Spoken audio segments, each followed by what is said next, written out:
Bom dia. Então, hoje a gente vai continuar com a aula de Olimpíada de Língua Portuguesa. Hoje a gente vai falar de repertórios de argumentos. Além de repertório de argumentos, porque estava até planejado para falar apenas de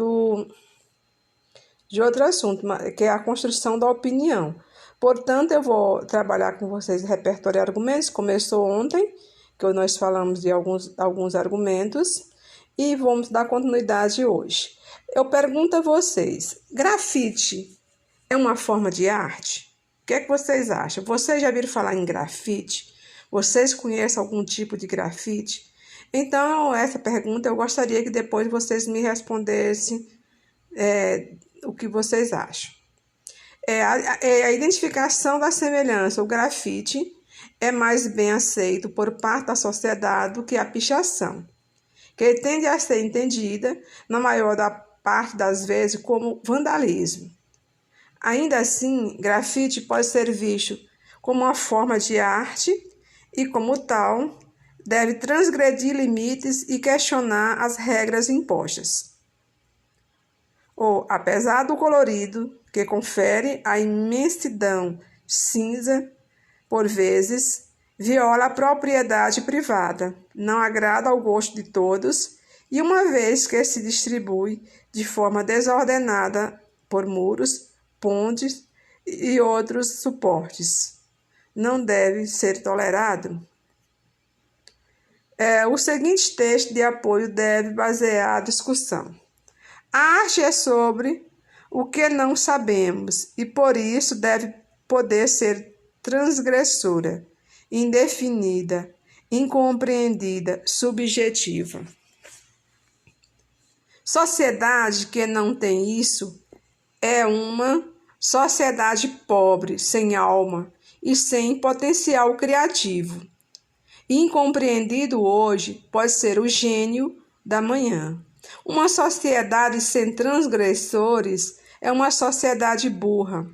Nexo Jornal, 16 de setembro de 2017. Então, vocês viram que alguém deu essa informação, que diz que a sociedade que não é transgressora é uma sociedade burra. Isso é a opinião de alguém que escreveu isso em 2017. Não tem muitos anos, não é?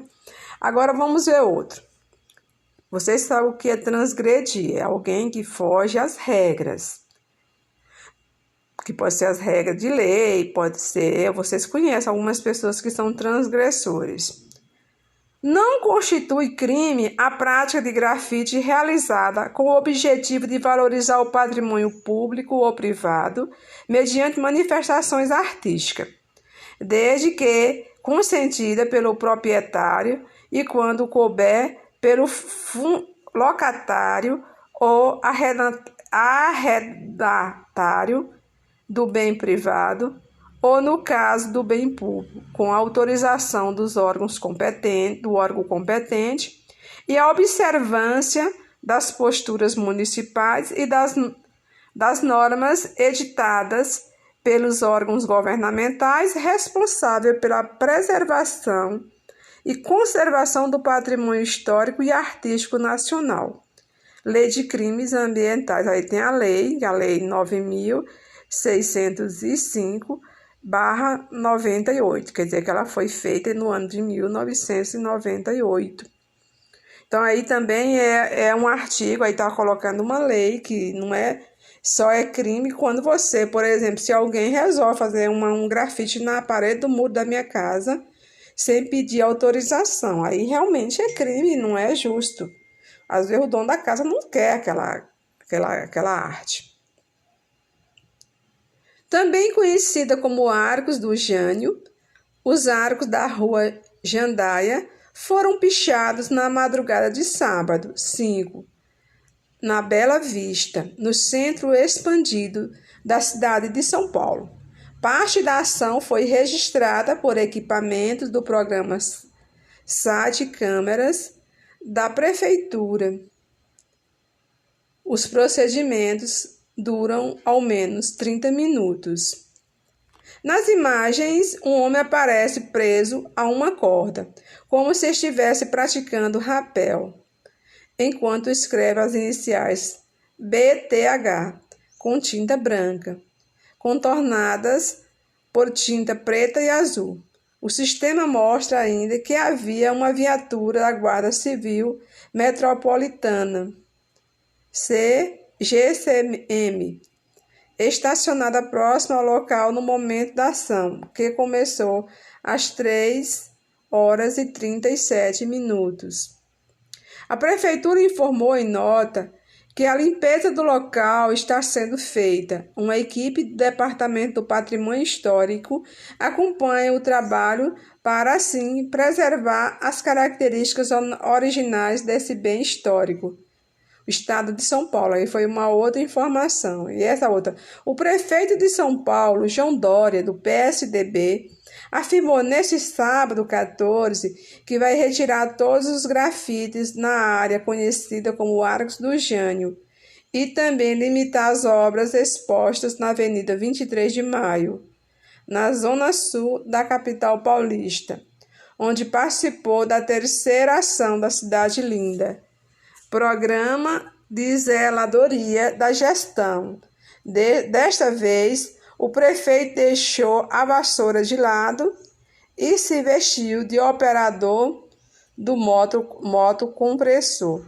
Então, vocês viram aí uma crítica, e é um anúncio, uma notícia que o prefeito João Dória, vocês devem ouvir falar em João Dória, que hoje ele não é mais prefeito, ele é o governador de São Paulo, e ele estava contra os grafites, que ia retirar todos, e alguém fez uma criticazinha, né, desde que ele deixou a vassoura e passou a se vestir de operador de motocompressor, que é aquele que passa por cima e acaba as artes dos outros. Dória trocou o uniforme verde de gari, usado nos 2 atos anteriores, pela laranja, com um motocompressor, óculos de proteção, máscaras e avental, apagou pichações de uma mureta de 23 de maio. Pintei com enorme prazer 3 vezes mais a área que estava prevista para pintar exatamente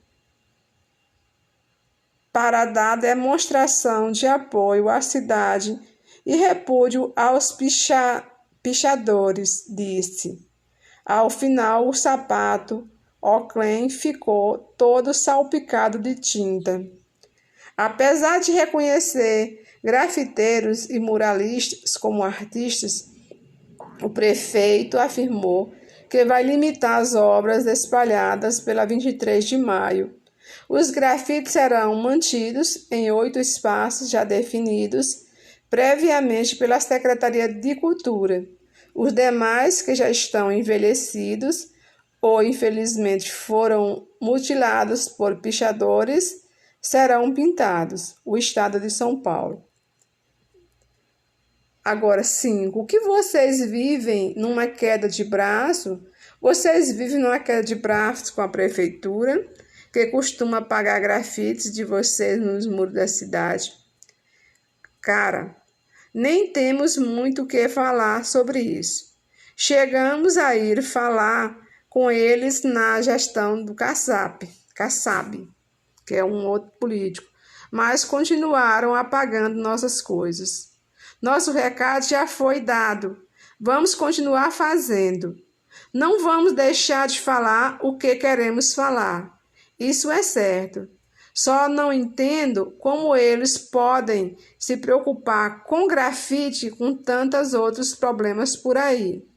Eles vão lá e passam a tinta cinza, paga pela própria população. Entrevista da dupla Os Gêmeos para a revista Trip. Desde o início do mês, um tema tem dominado as conversas nos bares e os debates na imprensa de Nova York: a passagem do artista de rua britânico Banksy pela cidade. Famoso por manter sua identidade em segredo e pelo humor crítico, Banksy iniciou em 1º de outubro o projeto Beatle World Jan Ami, uma residência do mês em Nova York. A cada dia, uma nova obra aparece em algum canto da cidade, atraindo imediatamente pequenas multidões de fãs munidos de câmeras e celulares, provocando reações apaixonadas. O trabalho mais recente, até a conclusão desta matéria, revelada na segunda-feira em um muro do sul de Bronx, traz a figura de um menino escrevendo com uma lata de spray a frase Jet 4 Life, Quede para toda a vida. Enquanto um mordomo segura uma bandeja com mais latas. A frase gerou debate entre os moradores do bairro, o mais pobre de Nova York e o famoso por seus grafites, foi recebido com estranheza por alguns. Segundo a imprensa, os proprietários do local já estavam em busca de ajuda para proteger a obra de depredações e evitar o destino de outros trabalhos de Banks na cidade. No domingo, a figura de um menino segurando um martelo desenhada em uma parede de, esse nome não sei, né, o Upper West Side, sofreu uma tentativa de depredação poucas horas depois da descoberta. O ataque foi impedido por pessoas que passavam por o local. No Brooklyn, uma porta de ferro foi colocada em frente à parede com um grafite de Banks, que havia sido depredado e posteriormente restaurado por moradores da semana passada. Apesar de admitirem que o proprietário talvez esteja bem intencionado, novos iorquinos e turistas que foram até o local reagiram com indignação por não conseguir ver a obra. Nestas 3 semanas em Nova York, Banks conquistou admiradores e inimigos. Na quinta-feira passada, o jornal New York Post anunciou em sua manchete: a polícia de Nova York estava à caça do artista. Nos dias seguintes, integrantes do departamento de polícia negaram a informação, mas o prefeito Michael Bloomberg criticou o trabalho do artista e disse que o grafite desfigura propriedades e é um sinal de decadência e perda de controle. Não é minha definição de arte, afirmou o prefeito. Ou seja, arte, mas não deveria ser permitido. E acho que é exatamente isso que a lei diz. As reações negativas não vêm apenas das autoridades, mas também de grafiteiros locais. Além dos que reagem com violência, depredando as obras do britânico, e a dos que tentam se fazer passar por Banksy. Já há os que preferem recorrer ao humor. O Transcorp, o grupo anônimo da arte guerrilha, colocou cartazes pela cidade ironizando o fato de, apesar da postura do artista rebelde, Banks ser multimilionário. Bom, aí nós estamos vendo as obras que deve ser dele. Vocês observem, um homem com um tênis, outro segurando um óculos. Esses aí são os grafites, tem esse outro grafite aí que vocês observam. E esse é outro grafite. Pessoa segurando um rosto, eles devem ter uma intenção. Bom, procure realizar a leitura da coletânea orientando-os pela tabela dos tipos de argumentos que vimos anteriormente. Nesse texto é possível identificar quais tipos. Além disso, eles contribuem para sustentar qual tese. Grafite é uma forma de arte ou um vandalismo e violação do patrimônio público? Você pode dividir as duas partes e pedir que os alunos, com base na coletânea, enumerem seus argumentos de modo a se posicionar sobre as questões. Bom, vocês viram vários textos, algumas opiniões diferentes. Se grafite é uma forma de arte ou é vandalismo? Ou violação do patrimônio público? Então, vamos ver a construção da opinião. Após as atividades das leituras críticas e debate, peça aos alunos que elaborem um parágrafo argumentativo nos quais eles e elas se posicionam a respeito do tema e, ao mesmo tempo, lance mão de alguma das estratégias vistas na oficina. Argumento de autoridade, argumento de evidência, argumento por comparação, analogia, argumento por exemplificação, argumento de princípio e argumento por causa e consequência. As produções podem ser revisadas e reescritas pelos alunos. Isso aqui é uma sugestão. Então, gente, eu gostaria que vocês só fizessem o seguinte. Aí nós temos alguns argumentos, se vocês viram, se vocês lembrarem. Escrevesse uma questãozinha, essa perguntinha só, se o grafite é arte ou não é. Aqui, ó, grafite é uma forma de arte, se você é ou considera ou não. Você dá seu posicionamento e é claro que na nossa cidade não tem esse problema. Vocês sabem que aqui os grafiteiros, eles trabalham tranquilamente. O próprio poder público, às vezes, contrata grafiteiro para fazer alguns grafites ali no abrigo, não sei se já tiraram, mas a própria prefeitura fez um grafite ali no abrigo. E tem outros lugares, em algumas paredes, na própria escola que vocês estudam, tem alguns pequenos grafites feitos por alunos ou por ex-alunos. Nós lá no centro tem um ex-aluno nosso que é grafiteiro, eu na rua fazendo. Eu mesma, na minha opinião, eu tenho minha opinião que eu sou apaixonada por arte. É minha opinião, já sabe, não precisa nem eu dizer, não vou dizer agora, neste momento, para vocês pensarem. Vocês escrevam um pequeno parágrafo, apenas dando a opinião de vocês. Bom dia para